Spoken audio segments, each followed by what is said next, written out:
Good morning. 9ാം ക്ലാസ്സിൻ്റെ online ക്ലാസ്സിലേക്ക് സ്വാഗതം. അപ്പോൾ നമ്മൾ കഴിഞ്ഞ ദിവസം 9ാം ക്ലാസ്സിൽ നമ്മൾ പഠിച്ചത് ഒരു പട്കഥയാണ്. നിങ്ങൾക്ക് ഓർമ്മയുണ്ടെന്ന് വിശ്വസിക്കുന്നു. പട്കഥ TV എന്ന് പറയുന്ന പട്കഥ. അപ്പോൾ തിരക്കഥ എങ്ങനെ തയ്യാറാക്കാം എന്നൊക്കെ ഉള്ളതാണ് നമ്മൾ കഴിഞ്ഞ ദിവസം പഠിച്ചത്. ഇന്ന് നമ്മൾ ഒരു കഥയാണ് പഠിക്കാൻ പോകുന്നത്. പക്ഷി അവർ ദീമക്. പക്ഷി നമുക്കറിയാം അർത്ഥം എന്താണെന്ന്, പക്ഷി തന്നെയാണ്. ദീമക് എന്ന് പറഞ്ഞാൽ ചിതൽ എന്നാണ് അർത്ഥം. ചിതൽ. പക്ഷി അവർ ദീമക്. അപ്പോൾ ഇത് എഴുതിയത് ശ്രീ ഗജാനന മാധവ് മുക്തിബോധ്. മുക്തിബോധ് അദ്ദേഹത്തിൻ്റെ തൂലികാനാമമാണ്. മുക്തിബോധ് എന്നാണ് അറിയപ്പെടുന്നത്. മുഴുവൻ പേരെന്ന് പറഞ്ഞാൽ ഗജാനൻ മാധവ്, പിന്നെ മുക്തിബോധ്. അപ്പോൾ ഇവിടെ നോക്കാം, നമുക്ക് ഗജാനൻ മാധവ് മുക്തിബോധ കവിയൊക്കെ നമുക്ക് എഴുത്തുകാരനെ ഒന്ന് പരിചയപ്പെടാം. നോക്കാം. हिंदी साहित्य की स्वातंत्र्योत्तर प्रगतिशील काव्यधारा के शीर्षस्थ व्यक्तित्व, सर्वाधिक चर्चा के केंद्र में रहने वाले कहानीकार एवं समीक्षक, प्रमुख रचनाएं चांद का मुख ठेठा है, फूरी फूरी खाकदुल कविता संग्रह, काट का सपना विपात्र, सदग से अटता आत्मी कहानी संग्रह, नई कविता का आत्मसंघर्ष आलोचना. നോക്കാം. हिंदी साहित्य की स्वातंत्र्योत्तर പ്രഗതിശീല കാവ്യധാരക്ക് ശീർഷസ്ഥ വ്യക്തിത്വം. അപ്പോൾ ഇവിടെ പറയുന്ന ഹിന്ദി സാഹിത്യത്തിൻ്റെ ശരിക്കും എടുക്കുകയാണെങ്കിൽ സ്വാതന്ത്ര്യോത്തർ, നമുക്ക് സ്വാതന്ത്ര്യത്തിന് ശേഷം എന്ന് പറയാം, അതിനു മുമ്പും ആ ഒരു ഇടക്കാലം കൊണ്ട് തുടങ്ങിയ ഒരു പ്രഗതിശീല കാവ്യധാര കടന്നു വന്നു. പ്രഗതിശീല കാവ്യധാര എന്ന് പറയുമ്പോൾ നമ്മളിവിടെ മനസ്സിലാക്കേണ്ടത് ഹിന്ദി സാഹിത്യത്തിനെ 4ആയി തിരിച്ചിട്ടുണ്ട്. അപ്പോൾ അതിൽ ഒന്നാമത് പറയുന്നത് വീരഗാഥാകാൽ. വീരഗാഥാകാലിന്റെ പ്രത്യേകത എന്ന് പറഞ്ഞാൽ ഒരു 1050 1375 കാലഘട്ടമാണ് വീരഗാഥാകാൽ വരുന്നത്. ആ സമയത്ത് ഇവിടെ ഉണ്ടായിരുന്നെന്ന് പറഞ്ഞാൽ വീരരസം നിറഞ്ഞ കാവ്യങ്ങൾ മാത്രമായിരുന്നു ആ സമയത്തുണ്ടായിരുന്നത്. അതായത് രാജാക്കന്മാരുടെ ഗുണഗാനങ്ങളും രാജാക്കന്മാരുടെ യുദ്ധചരിത്രങ്ങളും രാജാക്കന്മാരുടെ വീര കാവ്യങ്ങളും ഒക്കെ ആയിരുന്നു. മറ്റൊരു പ്രത്യേകത എന്ന് പറഞ്ഞു കഴിഞ്ഞാൽ ആ കാലഘട്ടത്തിൽ ഗദ്യ സാഹിത്യം ഇല്ലായിരുന്നു എന്നുള്ളതാണ്. മുഴുവൻ പദ്യമായിരുന്നു. അത് കഴിഞ്ഞ് ഭക്തി മാർഗത്തിലേക്ക് വന്നു. അതിനെ ഭക്തികാലം എന്ന് പറയും. അതായത് ഈശ്വര ചിന്താഗതികളുമായിട്ടൊക്കെ കവിമാർ രാജാക്കന്മാരുടെ ഗുണഗാനത്തിന് പകരം ഈശ്വരന്മാരെ കുറിച്ച് എഴുതി. ആ കാലഘട്ടം 1375 ശേഷം ഏകദേശം 1650 വരെയുള്ള കാലഘട്ടം നോക്കുകയാണെങ്കിൽ അപ്പോഴും ഗദ്യ സാഹിത്യം നമ്മുടെ ഹിന്ദി സാഹിത്യത്തിലേക്ക് കടന്നു വന്നിട്ടില്ല. ഹിന്ദി സാഹിത്യം ഗദ്യമൊന്ന് ഹിന്ദി സാഹിത്യം മാത്രമല്ല, നമ്മുടെ ആൾ ഓവർ ഇന്ത്യ നോക്കുകയാണെങ്കിൽ ഒരിടവും വന്നിട്ടില്ല. 1650 ശേഷമാണ് രീതികാലം എന്ന് പറയുന്നത്. രീതികാലിന്റെ പ്രത്യേകത എന്ന് പറഞ്ഞു കഴിഞ്ഞാൽ 1650 ശേഷം ഈ ഭക്തികാലത്തിൽ നിന്നും വീരഗാഥാകാലത്തിലെയും കവിമാരുടെ ആ ഒരു ശ്രദ്ധ രീതിയുക്തമായ, അതായത് കാവ്യത്തിനൊരു ശൈലിയും ഘടനയും ഒക്കെ കടന്നു വന്നു. വൃത്തവും വർണ്ണവും അലങ്കാരങ്ങളും ഒക്കെ കടന്നു വന്നു. എന്നാൽ അത് മുമ്പുണ്ടായിരുന്നു എന്ന് ചോദിച്ചാൽ മുമ്പുണ്ടായിരുന്നു, പക്ഷെ അതിന് കുറച്ചുകൂടെ സ്ട്രക്ചർ കൊണ്ടുവന്നു. പിന്നീട് വന്നതാണ് ആധുനിക കാലം. അതാണ് നമ്മുടെ ഇന്നത്തെ കാലം. അതായത് ഇംഗ്ലീഷ് വിദ്യാഭ്യാസത്തിൻ്റെ ആ ഒരു കടന്നുവരവ് 1850-കൾക്ക് ശേഷമാണ് ആധുനിക കാലം വരുന്നത്. അപ്പോൾ ഇവിടെ നമ്മളുടെ അടുത്ത് പറയുന്ന പ്രഗതിശീൽ കാവ്യധാര എന്ന് പറയുന്നതിന് കാര്യമുണ്ട്, കാരണം അതിന് മുമ്പ് വരെയുള്ള ഈ സാഹിത്യം പരിശോധിക്കുകയാണെങ്കിൽ ഏറ്റവും കൂടുതൽ പരാമർശിച്ചു പോയിരുന്നത് ഈ രാജാക്കന്മാരെ കുറിച്ച് അല്ലെങ്കിൽ ഈശ്വരന്മാരെ കുറിച്ച്, അവരുടെയൊക്കെ ഗുണഗാനങ്ങളായിരുന്നു, വർണ്ണനാ വിഷയമായിരുന്നത്. സാധാരണ ജനതയിലേക്ക് ഇറങ്ങി വന്നിട്ടില്ലായിരുന്നു കാവ്യം. സാധാരണ ജനങ്ങളുടെ പ്രശ്നങ്ങളെക്കുറിച്ച് അവതരിപ്പിക്കാനോ അങ്ങനെയുള്ള ഒരു കാര്യത്തിലും കാവ്യശൈലി ഇറങ്ങി വന്നിട്ടില്ല. കവികളായിരുന്നാലും എഴുത്തുകാരായിരുന്നാലും ആരും തന്നെ വന്നിട്ടില്ല. പക്ഷേ 1850 ശേഷം നമുക്കറിയാം, 1850 ശേഷമുള്ള ഇവിടുത്തെ ഒരു പ്രത്യേകത എന്ന് പറഞ്ഞാൽ നമ്മൾ ബ്രിട്ടീഷുകാരുടെ ആധിപത്യത്തിൻ്റെ കീഴിലായിരുന്നു. അപ്പോൾ അതുകൊണ്ട് തന്നെ സ്വാതന്ത്ര്യം എന്ന് പറയുന്നത് നമുക്ക് ഏറ്റവും അനിവാര്യമായ ഒരു കാലഘട്ടത്തിലൂടെ കടന്നു പോകുന്ന സമയം. ആ സമയത്ത് സാധാരണ ജനത്തിന് വേണ്ടി പറയുന്നതായിരുന്നു കവികളുടെ പ്രത്യേകത. അതുകൊണ്ടാണ് അതിനെ പ്രഗതിശീല കാവ്യധാര എന്ന് പറയുന്നത്. പ്രഗതി മീൻസ് ഉന്നതി, ഉയർച്ച, ഉന്നമനം. അപ്പോൾ സാധാരണ ജനങ്ങളെക്കുറിച്ചും അവൻ്റെ ഉയർച്ചയ്ക്ക് വേണ്ടിയും അവനെ മുന്നോട്ട് കൊണ്ടുവരാനും നയിക്കാനും പിന്നെ സ്വാതന്ത്ര്യത്തിന് വേണ്ടിയും അങ്ങനെയൊക്കെ എഴുതുന്ന ഒരു കാലഘട്ടം. അതിലെ ശീർഷസ്ഥ വ്യക്തിത്വം എന്നാണ് പറയുന്നത്. അതിൽ എണ്ണം പറഞ്ഞ എഴുത്തുകാരന്മാരിൽ ഒരാളാണ് അദ്ദേഹം. ആര്? ഗജാനന മാധവ മുക്തിബോധ്. സർവാധിക ചർച്ചാ കേന്ദ്രമേയും രഹനെ വാലെ കഹാനികാർ ഏവം സമീക്ഷകൻ.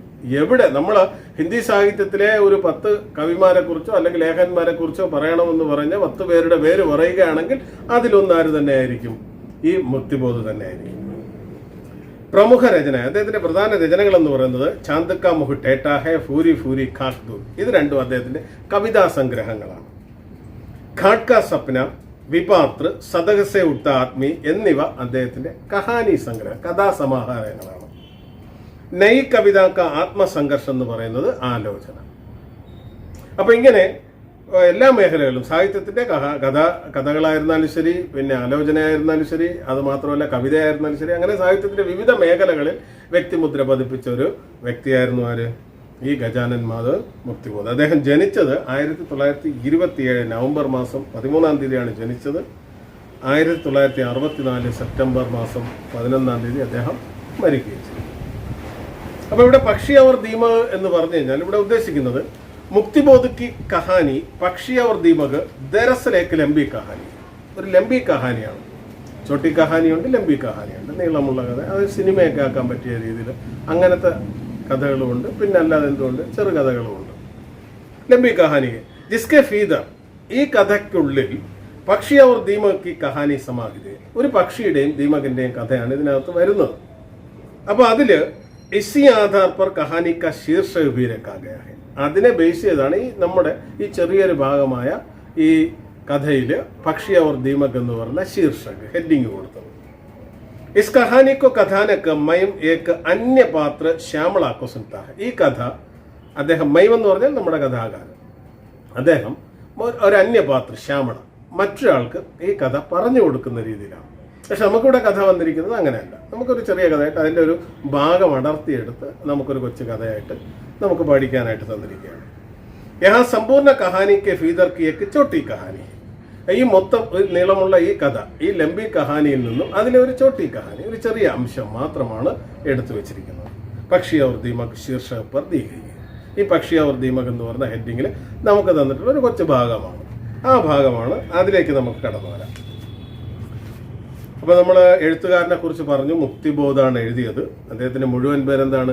ഗജാനൻ മാധവ് മുക്തിബോധ്. പക്ഷി അവർ ദീമക്, കഥയിലേക്ക് വരാം. അപ്പൊ ഇവിടെ നോക്കൂ, ഏക് ഥാ പക്ഷി വഹ നീലെ ആസ്മാൻ മേ ഖൂബ് ഊഞ്ചായി പർ ഉഠ്താ ജാ രഹാ ഥാ, ഉസ്കെ സാത്ത് ഉസ്കെ പിതാ और മിത്ര ഭി थे. കൊച്ചു കൊച്ചു പാരഗ്രാഫുകളാണ്. അപ്പൊ ഇവിടെ പറയാണ് ഏക് ഥാ പക്ഷി, ഒരു പക്ഷി ഉണ്ടായിരുന്നു. വഹ നീലെ ആസ്മാൻമയും ഖൂബ് ഊഞ്ചായി പർ ഉഠ്താ ജാ രഹാ ഥാ, അവൻ നീലെ ആകാശമേ, നീലാകാശത്ത്, ഖൂബ് ഊഞ്ചായി പർ, വളരെ നല്ല ഉയരത്തിൽ, ഖൂബ് ഊഞ്ചായി പർ ഉഠ്താ ജാ രഹാ ഥാ, പറന്നു പോയിക്കൊണ്ടിരിക്കുകയായിരുന്നു. നല്ല ഉയരത്തിൽ പറക്കുന്ന പക്ഷികളുടെ പ്രത്യേകത എന്ന് പറഞ്ഞാൽ അത് ഈ പരുന്ത് അതുപോലുള്ള പക്ഷികളൊക്കെയാണ് എന്ത് ചെയ്യുന്നത്, നല്ല ഉയരത്തിൽ പറക്കുന്നത്. ഖൂബ് ഊഞ്ചായി പർ ഉഠ്താ ജാ രഹാ ഥാ, ഉസ്കെ സാത്ത് ഉസ്കെ പിതാ और മിത്ര ഭി थे, അവന്റെ കൂടെ ആരും ഉണ്ടായിരുന്നു? അവന്റെ പിതാവും ഉണ്ടായിരുന്നു, മിത്രങ്ങളും ഉണ്ടായിരുന്നു. മിത്ര ഭി थे, ഉസ്കെ സാത്ത് ഉസ്കെ പിതാ और മിത്ര ഭി थे. അപ്പൊ അവരൊരുമിച്ചായിരുന്നു പറന്നു പോയിക്കൊണ്ടിരുന്നത്. സബ് ബഹുത്ത് ഊഞ്ചായി പർ ഉടനെ വാലെ പക്ഷി थे, എല്ലാവരും വളരെ ഉയരത്തിൽ പറക്കാൻ കഴിവുള്ളവരായിരുന്നു. സബ് ബഹുത്ത് ഊഞ്ചായി പർ, വളരെയധികം ഊഞ്ചായി, ഉയരത്തിൽ, ഉടനെ വാലെ പക്ഷി थे, പറക്കാൻ കഴിവുള്ള പക്ഷികളായിരുന്നു ഈ പക്ഷികൾ. ഉൻകി നിഗാഹേ, അവരുടെ നിഗാഹ്, നിഗാഹ് എന്ന് പറഞ്ഞാൽ എന്താ? നിഗാഹ് ദൃഷ്ടി, നിഗാഹ് എന്ന് പറഞ്ഞു കഴിഞ്ഞാൽ ദൃഷ്ടി. ഉൻകി നിഗാഹേ, അവരുടെ ദൃഷ്ടിയുടെ പ്രത്യേകത ബഡി തേജസ്തി, വളരെ തീഷ്ണമായിരുന്നു. കാരണം എത്ര ഉയരത്തിൽ പറന്നിരുന്നാലും താഴെയുള്ള ഒരു ചെറിയ വസ്തുവിനെ പോലും അവർക്ക് കാണാൻ കഴിയുമായിരുന്നു. അതാണ് ആ പക്ഷികളുടെ പ്രത്യേകത. ഉൻകി നിഗാഹേം ബി ബഡി തേജ് थी, ഉന്നെയും ദൂർ ദൂർ കി ഫനക്, അവർക്ക് വളരെ ദൂരെയുള്ള ഫനക്, ഫനക് എന്ന് പറഞ്ഞാൽ ചോട്ടി സി ധ്വനി, ചെറിയ ശബ്ദം, ചെറിയ ശബ്ദം പോലും, വളരെ അകലെന്നുള്ള കൊച്ചു ശബ്ദം പോലും അവർക്ക് കേൾക്കാൻ കഴിയുമായിരുന്നു. ഉന്നെ ദൂർ ദൂർ കി ഫനക്, അവർ ദൂർ ദൂർ കി മെഹക് ഭി, വളരെ അകലെയുള്ള മെഹക്, മെഹക് എന്ന് പറഞ്ഞാൽ ഗന്ധം, സുഗന്ധം, വളരെ അകലെയുള്ള ഗന്ധം പോലും മിൽ ജാതി, കിട്ടുമായിരുന്നു. അതായത് ഇവർ എത്ര ഉയരത്തിൽ പറന്നിരുന്നാലും താഴെയുള്ള വസ്തുവിനെ കാണാൻ കഴിയും. മാത്രമല്ല അവർക്ക് എന്ത് പ്രത്യേകത കൂടെ ഉണ്ടായിരുന്നു? അവർക്ക് വളരെ ദൂരെയുള്ള കൊച്ചു സൗണ്ട് പോലും തിരിച്ചറിയാൻ കഴിയുമായിരുന്നു, ഗന്ധം തിരിച്ചറിയാൻ കഴിയുമായിരുന്നു, എന്തും മനസ്സിലാക്കാൻ കഴിയുള്ള അത്രയ്ക്ക് കഴിവുള്ള പക്ഷികളായിരുന്നു ഈ പക്ഷികൾ. एक दिन वह नौजवान पक्षी जमीन पर चलती हुई एक बैलगाड़ी को देख लेता है, उसमें बड़े बड़े बोरे भरे हुए हैं. गाड़ी वाला चिल्ला चिल्ला कर कहता है, दो दीमकें लो, एक बंग दो. അപ്പോൾ ഏക്ക് ദിൻ ഒരു ദിവസം, ഇത് പതിവായിട്ട് അവർ പറക്കുന്നതാണ്. ഒരു ദിവസം വഹ് നൗജവാൻ പക്ഷി, നൗജവാൻ എന്ന് പറഞ്ഞാൽ യുവാവ് എന്നാണ് അർത്ഥം. നൗജവാൻ യുവാവ്, അതായത് ചെറുപ്പക്കാരനായ പക്ഷി എന്ന് പറഞ്ഞു കഴിഞ്ഞാൽ വലിയ പ്രായമൊന്നും ആകാത്ത പക്ഷി. സമീൻ പർ ചൽത്തി ഹുയി ഏക്ക് ബൈൽ ഗാഡി കോ ദേഖ് ലേതാ ഹൈ, ഭൂമിയിലൂടെ പോകുന്ന, സമീൻ എന്ന് പറഞ്ഞാൽ തറ എന്നാണ് അർത്ഥം. ഭൂമി, ഇവിടെ നമുക്ക് ഭൂമി എന്നാണ്, കാരണം അവർ മേളിൽ പറക്കുമ്പോൾ താഴെ എന്താണ് ഭൂമി. ഭൂമിയിലൂടെ ഒരു ബൈൽ ഗാഡി കോ ദേഖ്, ചൽത്തി ഹുയി ഏക്ക് ബൈൽ ഗാഡി, ഓടിക്കൊണ്ടിരിക്കുന്ന ഒരു ബൈൽ ഗാഡി കണ്ടു. എന്തായാലും ബൈൽ ഗാഡി, കാളവണ്ടി. ബൈൽ ഗാഡി കോ ദേഖ് ലേതാ ഹൈ, ഉസ്മയും ബഡേ ബഡേ ബോരെ ഫരേ ഹുയേ, അതില് വലിയ വലിയ ചാക്കുകൾ, ബോരെ ഫരേ ഹുയേ, ചാക്കുകളിൽ എന്തോ നിറച്ചു വെച്ചിട്ടുണ്ടായിരുന്നു. ഫർന നിറയ്ക്കുക, വലിയ വലിയ ചാക്കുകൾ എന്തൊക്കെ നിറച്ചു വെച്ചിട്ടുണ്ട്. അതെന്താണെന്ന് അടുത്ത് പറയുന്നുണ്ട്. ഗാഡിവാല ചില്ലാ ചില്ലാക്കർക്കകത്തായ, ഗാഡിവാല ഉറക്കെ വിളിച്ച് പറയുന്നുണ്ടെന്ന്. ചില്ലാ ചില്ലാക്കർക്കകത്തായ, ചില്ലാനെന്ന് പറഞ്ഞാൽ ഉറക്കെ പറയുക, ഉറക്കെ വിളിക്കുക, നിലവിളിക്കുക, അതിനൊക്കെ അർത്ഥമാണ്. നമ്മൾ ഓരോ സിറ്റുവേഷൻ അനുസരിച്ച് മെയിൻ പിന്നെ കിസിയൊക്കെ ഘടന ദേക്കർ മെയിൻ ബൗത്ത് ചില്ലായ എന്ന് പറഞ്ഞാൽ ഞാൻ നിലവിളിച്ചു വന്നാണ്, ഏതെങ്കിലും ഒരു സംഭവം കണ്ട് ഞാൻ നിലവിളിച്ചു, അങ്ങനെയൊക്കെ പറയാം. ഇവിടെ ഉറക്കെ വിളിച്ച് പറയുന്നുണ്ടായിരുന്നു. കൗത്താഹെ ദോ ദീമക്കേം ലോ ഏക്ക് പങ്ക് ദോ, അവിടെ നമ്മൾ ശ്രദ്ധ, ദോ ദീമക്കേ, രണ്ട് ദീമക്ക്. ദീമക്ക് എന്ന് പറഞ്ഞു കഴിഞ്ഞാൽ ഞാൻ നേരത്തെ പറഞ്ഞു ചിതൽ. ദോ ദീമക്കല്ലോ, രണ്ട് ദീമക്കുകളെ എടുത്തു, രണ്ട് ചിതലുകൾ തരാം. പകരം എന്ത് വേണം? ഏക്ക് പങ്ക് ദോ, ഒരു ചിറക്. ചിറകെന്ന് പറയുമ്പോൾ ഇവിടെ ഉദ്ദേശിക്കുന്നത് ചിറകിലെ ഒരു തൂവൽ. ഒരു തൂവൽ തന്നു കഴിഞ്ഞാൽ ഞാൻ എന്ത് തരും? രണ്ട് ചിതലിനെ തരും. ഇതാണ് അയാൾ വിളിച്ച് പറഞ്ഞുകൊണ്ട് പോകുന്നത്. അവിടെ നമ്മൾ ശ്രദ്ധിക്കേണ്ടത് രണ്ട് കാര്യങ്ങളാണ് ശ്രദ്ധിക്കേണ്ടത്. അത് നിങ്ങൾ അണ്ടർലൈൻ ചെയ്ത് തന്നെ വെക്കണം. ദോ ദീമക്കേം ലോ ഏക്ക് പങ്ക് ദോ, അവിടെ രണ്ടിടത്ത് ദോ വന്നിട്ടുണ്ട്. ആദ്യത്തെ ദോയുടെ പ്രത്യേകത എന്ന് പറഞ്ഞു കഴിഞ്ഞാൽ രണ്ട് നമ്മൾ പഠിച്ചിട്ടുണ്ട്. ഏക് ദോ തീൻ ചാർ പാഞ്ച് സാത്ത് ആട്ട് നൗ ദസ് ബസ്, അങ്ങനെ നമ്മൾ എണ്ണം പഠിച്ചിട്ടുണ്ട്. അതിൽ ദോ എന്ന് പറഞ്ഞു കഴിഞ്ഞാൽ രണ്ടെന്ന് നമുക്ക് കൃത്യമായിട്ട് അറിയാം. ഇവിടെ നോക്കൂ, ദോ ദീമക്കേം ലോ, രണ്ട് ചിതലുകളെ തരാം. ഏക്ക് പങ്ക് ദോ, അവിടെ രണ്ടാമത് ഒരു തൂവൽ തരാൻ പറയുന്നതെന്ന് പറഞ്ഞു കഴിഞ്ഞാൽ ആ ദോയുടെ അർത്ഥം വ്യത്യാസം. നൽകുക, തരുവിൻ എന്നൊക്കെ പറയുന്ന അർത്ഥത്തിലേക്ക് വരും ദോ. കാരണം ഞാൻ കഴിഞ്ഞ ക്ലാസ്സിൽ നിങ്ങളുടെ അടുത്ത് പറഞ്ഞു, വിധിരൂപങ്ങളെക്കുറിച്ച് ഞാൻ നിങ്ങളുടെ അടുത്ത് പറഞ്ഞു. എന്താണ് വിധിരൂപമെന്ന് കഴിഞ്ഞ ക്ലാസ്സിൽ നിങ്ങളുടെ അടുത്ത് പറഞ്ഞാണ്. നിങ്ങൾക്ക് നല്ല ഓർമ്മ കാണും എന്നാണ് എൻ്റെ വിശ്വാസം. വിധിരൂപങ്ങൾ എന്ന് പറയുമ്പോൾ ഏതൊക്കെയാണ്? തൂത്തും ഇത് മൂന്നും വിധിരൂപങ്ങളാണ്. അപ്പോൾ ഈ വിധിരൂപങ്ങളുടെ പ്രത്യേകത എന്ന് പറഞ്ഞു കഴിഞ്ഞാൽ ഇത് വരുന്ന സമയത്ത് ഞാൻ മത്തെന്ന് പറയുന്നതാണ് ഞാൻ നിങ്ങൾക്ക് അന്ന് പറഞ്ഞു തന്നത്. മത്ത് അരുത് എന്ന് പറയുന്നത്. പക്ഷെ അത് മത്തെന്ന് പറയുമ്പോൾ അതിന് വിധിരൂപങ്ങളിൽ നിന്ന് മാറി വരികയാണെങ്കിൽ അതിൻ്റെ അർത്ഥം അഭിപ്രായം എന്നാണ്. ഇവിടെ ദോ എന്ന് പറയുമ്പോൾ രണ്ടെന്നാണ് അർത്ഥം. പക്ഷേ വിധിരൂപങ്ങളിലേക്ക് ആ ദോ വരുമ്പോൾ അതിൻ്റെ അർത്ഥം നൽകുക, തരിക എന്നൊക്കെയാണ് അർത്ഥം വരുന്നത്. അപ്പോൾ ഇവിടെ മനസ്സിലാക്കേണ്ടത് ദേന എന്ന് പറയുന്ന സഹായക്രിയ ആണ് തും ദോ എന്ന് പറഞ്ഞ് മാറുന്നത്. ദേന അത് ദോ എന്ന് പറഞ്ഞ് മാറുന്നു. അപ്പോൾ അവിടെ ദോയുടെ അർത്ഥം രണ്ടെന്നല്ല, പിന്നെന്താണ്? നൽകുവിൻ എന്നാണ് അവിടെ. ഒരു രണ്ട് ചിതല് ഞാൻ തരും, അതിന് പകരം നിങ്ങൾ എനിക്ക് എന്ത് തരണം? ഒരു തൂവൽ തരണം. ഇതാണ് അയാൾ വിളിച്ച് പറയുന്നത്. അപ്പോൾ ആ ദോയുടെ അർത്ഥം ഓർമ്മിച്ച് വെക്കുക. രണ്ടടുത്ത്. ഇനി അത് ആപ്പിൽ വരികയാണെങ്കിൽ ആപ്പ് ദീജിയെ എന്നാവും. തും വരുമ്പോഴാണ് ദോ എന്ന് പറയുന്നത്. ആപ്പ് വരികയാണെങ്കിൽ ആപ്പ് ദീജിയെ, തും ദോ. ഇനി അത് തൂ എന്ന് പറയുന്ന വിധിരൂപത്തിലാണ് വരുന്നതെങ്കിൽ ദേ എന്ന് മാറും. തൂ ദേ, തൂ ദേ, തും ദോ, ആപ്പ് ദീജിയെ. ഈ ഒരു വ്യത്യാസമാണ് അവിടെ വരുന്നത്. ദേന എന്ന് പറയുന്നതാണ് ആ സഹായക്രിയ. അപ്പോൾ ആ ദോ രണ്ടിടത്തും രണ്ട് വ്യത്യസ്ത രീതിയിലാണ് അർത്ഥം വരുന്നത്. ഓക്കെ, ദോ ദീമക്കേലോ ഏക്ക് പങ്ക് ദോ. उस नौजवान पक्षी को दीमकों का शौक था। वैसे तो ऊंचे उड़ने वाले पंछियों को हवा में ही बहुत से कीड़े तैरते हुए मिल जाते, जिन्हें खाकर वे अपनी फूक थोड़ी बहुत शांत कर लेते. നമുക്ക് ആ പാരഗ്രാഫിലേക്ക് വരാം. അപ്പോൾ അവിടെ പറയുന്നത് എന്താണ്? ഉസ് നവജവാൻ പക്ഷിക്കോ ദീമക്കോം കാ ഷൗക്ക് ദ. ആ പക്ഷിക്ക്, നമ്മുടെ ഇവിടുത്തെ കഥാപാത്രം ഒരു പക്ഷി, ആ പക്ഷിക്ക് ദീമക്കോങ്കോ ഷൗക്ക് ദ, ഈ ചിതലുകൾ കഴിക്കാനായിരുന്നു ഏറെ അഭിരുചി. ഷൗക്ക് ദ താല്പര്യം, അഭിരുചി എന്നൊക്കെ പറയാം അർത്ഥം. അപ്പോൾ ഈ പക്ഷിയുടെ ഏറ്റവും വലിയ താല്പര്യം എന്ന് പറഞ്ഞു കഴിഞ്ഞാൽ ദീമക്ക് കഴിക്കുന്നതായിരുന്നു. കാരണം ഈ പക്ഷികൾക്ക് എപ്പോഴും കിട്ടുന്ന ഒരു ഭക്ഷണ പദാർത്ഥമല്ല ദീമക്ക് എന്ന് പറയുന്നത്. നമ്മുടെ വീട്ടിൽ നമ്മൾ ഭക്ഷണം കഴിക്കുന്ന രീതി വെച്ച് നോക്കുകയാണെങ്കിൽ നമ്മൾ ദൈനംദിനം കഴിക്കുന്നതെന്ന് പറഞ്ഞു കഴിഞ്ഞാൽ അരിയാഹാരങ്ങളായിരിക്കും കഴിക്കുന്നത്. അപ്പോൾ അതിൽ നിന്ന് വ്യത്യസ്തമായി നമ്മൾ കഴിക്കാൻ ആഗ്രഹിക്കുന്ന ചില പദാർത്ഥങ്ങൾ ഉണ്ടായിരിക്കും. നമുക്കിപ്പോൾ ബിരിയാണി, ചിക്കൻ ബിരിയാണി, അങ്ങനെയൊക്കെയുള്ള പല കാര്യങ്ങളൊക്കെ വരുമ്പോഴൊക്കെ എന്ന് പറഞ്ഞാൽ ഇപ്പോൾ കേക്ക്, ഐസ്ക്രീം, അങ്ങനെയൊക്കെയുള്ള ഇതൊക്കെ നമുക്ക് ഭയങ്കര താല്പര്യമുള്ളതായിരിക്കും, എന്നും കിട്ടുന്നതല്ല. അപ്പോൾ അതുപോലെ ഇവിടെ പക്ഷിക്കും ദീമക്ക് കഴിക്കുക എന്ന് പറയുന്നത് വളരെ താല്പര്യമുള്ള കാര്യമായിരുന്നു. വൈസേത്തോ ഊഞ്ചേ ഉടനെ വാലെ പഞ്ചിയോങ്കോ. അതിനൊരു ഉദാഹരണം പറയുന്നത് ഇങ്ങനെയാണ്. വൈസേത്തോ ഊഞ്ചേ ഉടനെ വാലെ പഞ്ചിയോങ്കോ. ഇങ്ങനെ ഉയരത്തിൽ പറക്കുന്ന പക്ഷികൾക്കൊരു പ്രത്യേകതയുണ്ട്. പഞ്ചി, പഞ്ചി എന്ന് പറഞ്ഞാൽ എന്താണ്? പക്ഷി എന്നാണ് അർത്ഥം. ഊഞ്ചേ ഉടനെ വാലെ പഞ്ചിയോങ്കോ. ഇങ്ങനെ ഉയരത്തിൽ പറക്കുന്ന പക്ഷികൾക്കൊരു പ്രത്യേകതയുണ്ട്. ഹവാമയും ഹി, കാറ്റിൽ തന്നെ അവർക്ക് എന്ത് കിട്ടും? ബഹുത്തുസെ കീടെ തൈർത്തേ ഹുയ മിൽജാത്തെ. ഒരുപാട് കീടങ്ങൾ, കൊച്ചു കൊച്ചു പ്രാണികൾ അവരിങ്ങനെ പറന്നു പോകുന്ന സമയത്ത് ഹവാമയും ഹി, കാറ്റിൽ തന്നെ എന്ത് ചെയ്യും? തൈർത്തേ ഹുയ മിൽജാത്തെ. തൈർന എന്ന് പറഞ്ഞാൽ വാക്കിന്റെ അർത്ഥം നീന്തുക എന്നാണ്. പക്ഷെ ഇവിടെ ഉദ്ദേശിക്കുന്നതെന്ന് പറഞ്ഞാൽ കാറ്റത്ത് പറന്നു വരുന്ന കീടങ്ങളെയൊക്കെ അവർക്ക് ഈ ഉയരത്തിൽ പറക്കുന്ന പക്ഷികൾക്ക് കിട്ടാറുണ്ട്, അവർക്ക് ഭക്ഷണമായിട്ട് കിട്ടാറുണ്ട്. തൈർത്തേ ഹുയ മിൽജാത്തെ. ജിനെ ഖാക്കർ, അതിനെ കഴിച്ചിട്ടാണ് വേ അപ്പനി ഫൂക്ക് തോടി ബഹുത്ത് ശാന്ത കർലേത്തെ. അവർ തങ്ങളുടെ വിശപ്പൊരൽപ്പമെങ്കിലും അഡ്ജസ്റ്റ് ചെയ്യുന്നത്, ശാന്തമാക്കുന്നത് ഈ കൊച്ചു കൊച്ചു പ്രാണികളെ കിട്ടുന്നതിനെ കഴിച്ചിട്ടാണ്. ജിനെ ഖാക്കർ വേ അപ്പനി ഫൂക്ക് തോടി ബഹുത്ത് ശാന്ത കർലേത്തെ. അവർ തങ്ങളുടെ വിശപ്പ്, ഫൂക്ക് എന്ന് പറഞ്ഞാൽ എന്താണ്? വിശപ്പ്. വിശപ്പ് ഒരല്പമെങ്കിലും ശമിപ്പിക്കുന്നത് ഈ പക്ഷികളെയൊക്കെ കഴിച്ചാണ്, കൊച്ചു കൊച്ചു പ്രാണികളെ കഴിച്ചാണ് അവ ജീവിക്കുന്നത്. അതുകൊണ്ട് തന്നെ ദീമക് എന്ന് പറയുന്നത് എന്നും കിട്ടുന്ന ഒരു സാധനം അല്ല. നമ്മുടെ ഈ നൗജവാൻ പക്ഷിയുടെ പ്രത്യേകത എന്ന് പറഞ്ഞാൽ അതിന് ഏറ്റവും പ്രിയപ്പെട്ട ഭോജ്യം എന്ന് പറയുന്നതും എന്ത് തന്നെയാണ്? ഈ ദീമക് തന്നെയായിരുന്നു. ലേക്കിൻ ദീമക് സിർഫ് സെമീൻ पर मिलती थी. कभी कभी पेड़ों पर जमीन से तने पर चढ़कर ऊंची डाल तक वे अपना मडियाला लंबा घर बना लेती.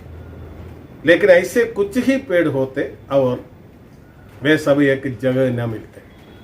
അപ്പോൾ നമുക്ക് അടുത്ത പാരഗ്രാഫിൽ പറയുന്നത് ലേക്കിൻ ദീമക്കേം സിർഫ് സെമീൻ പർ മിൽത്തി. പക്ഷേ ഈ ദീമക്കുകൾ, ചിതൽ എന്ന് പറയുന്നത് സിർഫ് വെറും എവിടെ മാത്രം കിട്ടും? സെമീൻ പർ, തറയിൽ ഇറങ്ങിയാലേ കിട്ടും. സെമീൻ പർ മിൽത്തി, തറയിൽ മാത്രം കിട്ടുന്ന ഒന്നായിരുന്നു ഈ ദീമക് എന്ന് പറയുന്നത്.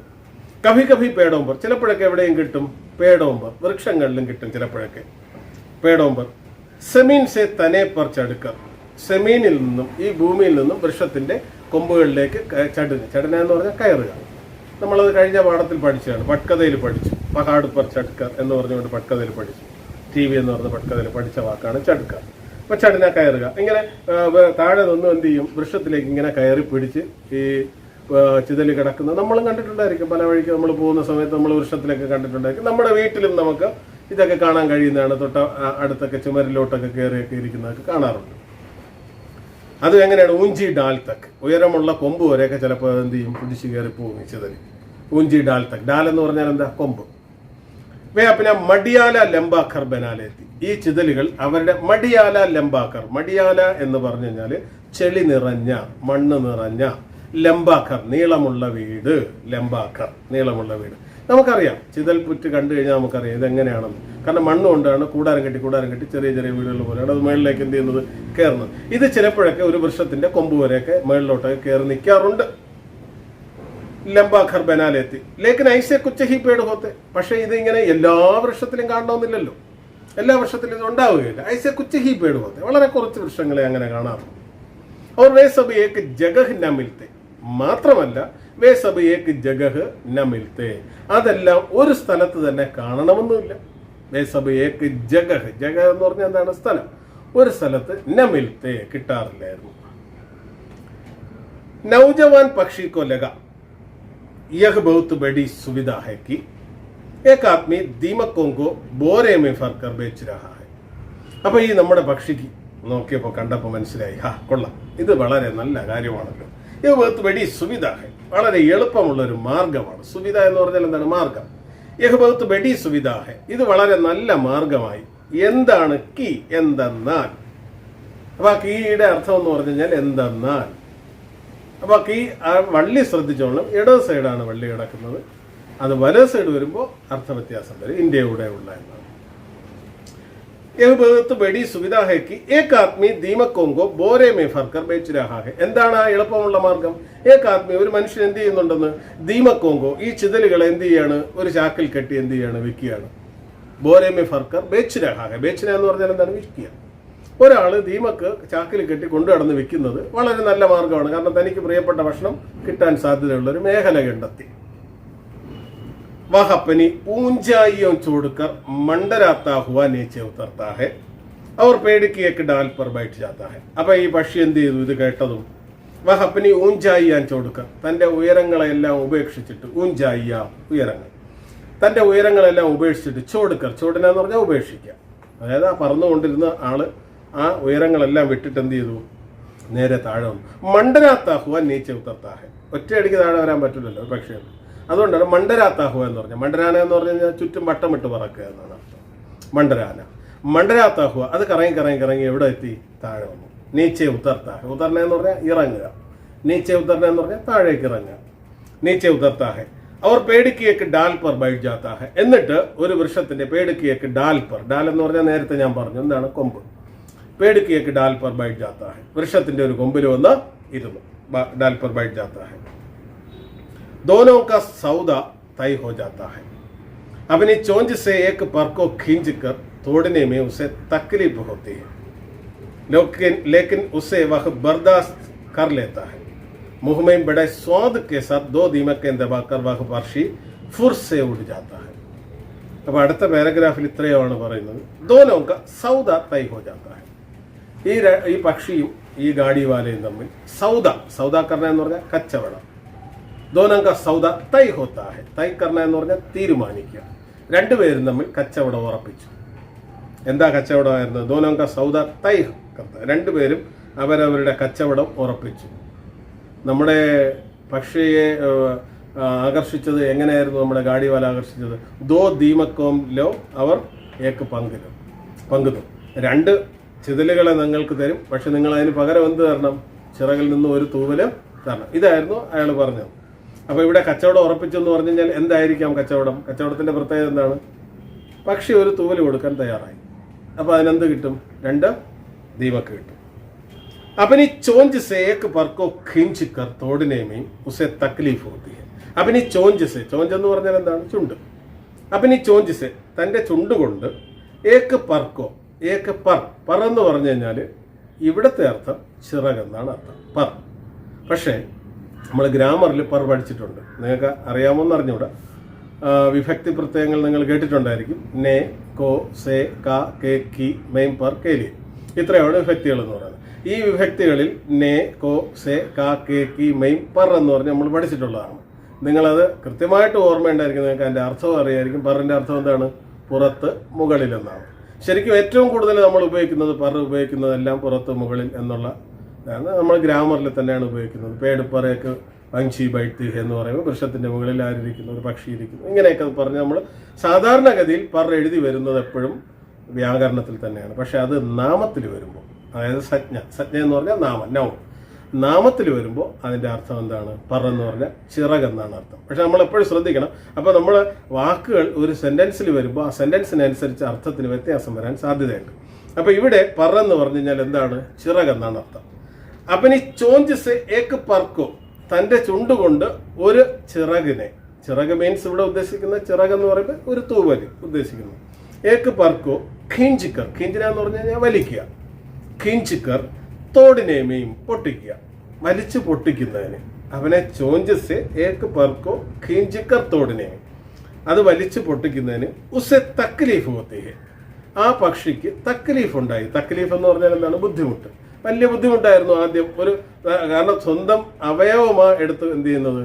മറ്റൊരാൾക്ക് കൊടുക്കുന്നത്. എന്തിനു വേണ്ടിയാണ്? ഭക്ഷണം കഴിക്കാൻ വേണ്ടിയിട്ടാണ്. അപ്പൊ തൂവല് എടുത്ത് വലിച്ചു പൊട്ടിച്ച് കൊടുക്കുന്നതിന് ആ പക്ഷിക്ക് എന്തുണ്ടായി? തക്ലീഫ് ഉണ്ടായി. തക്ലീഫ് എന്ന് പറഞ്ഞാൽ ബുദ്ധിമുട്ട്, പ്രശ്നം തന്നെയാണ്, വേദന ഉണ്ടാവും. ഉസെ തക്ലീഫ് ഹോത്തി ഹെ, ലേക്കിൻ ഉസെ വഹ് ബർദാശ്ത് കർ ലേത്താ ഹെ, പക്ഷെ അത് അവൻ സഹിക്കാൻ തയ്യാറായി. ബർദാശ്ത് കർ ലേത്താ ഹെ, അതിനെ അവൻ സഹിക്കാൻ തയ്യാറായി. എന്തിനു വേണ്ടിയായിരുന്നു തയ്യാറായത്?